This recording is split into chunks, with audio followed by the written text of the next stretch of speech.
You did a good job pitching yourself out of certain situations. How did you prevent anything from blowing up tonight?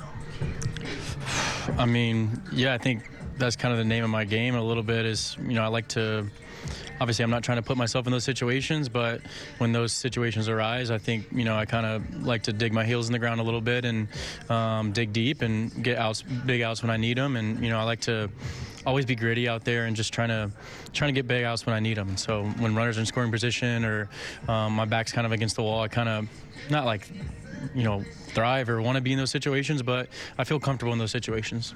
When you have two guys on and you're behind 3-1 on Bogaerts in the fourth inning, what's the mentality there, and how do you get out of that, Jim? I mean, throw a strike. Obviously, was falling behind that one inning. Throwing some quality pitches, but just nibbling a little bit too much. And, when I was in those situations, just, attack this guy. And, that Bogaerts in particular, felt like a pretty good matchup for me. So it's one of those guys where you don't want to let kind of go away, especially with how dangerous the rest of their lineup is. So for me, I was trying to go right at him. Just observing that bottom of the seventh, when does it switch from being tense to entertaining? Yeah.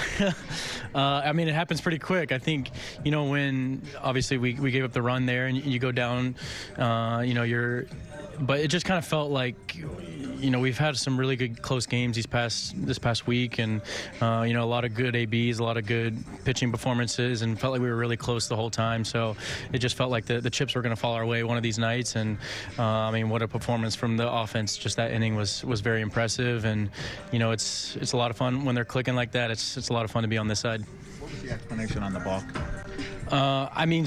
I had no idea the rule, but I guess you have to declare. I should probably know that rule, but I didn't know. So you have to declare that you're going through the windup, and just didn't know the rule. Obviously, you're not facing Michael in the batter's box, but seeing him in another uniform, a guy that you kind of came up with, who you've been compared to in terms of confidence and the way that you guys carry yourself. What was that like tonight for you? Yeah, I mean, a lot of fun. I think obviously a lot easier playing with him than competing against him. Great pitcher, great person.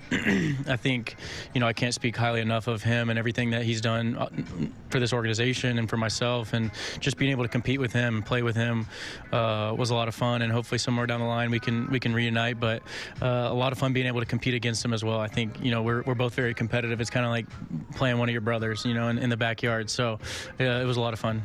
When you got bumped today, did you get excited seeing that you were Yeah, well, at first I checked I just checked the app, like the app who was like pitching against me, and I saw a Kolick or somebody I think it was TBD or something, and then he texted me actually right after the news, and he was like, I see you just wanted to face me, and so I mean, my reply was, I guess I got to lock in a little bit more now, because he's just a great pitcher, and but yeah, I definitely got excited. It's like I said, it's like playing your brother, and you obviously want to go out there and have some bragging rights. I don't know what the lines were. I felt like they were very similar, so I guess we'll play for the tie on that, but I guess we'll give the win to Judge because he got him, so we'll give it to him.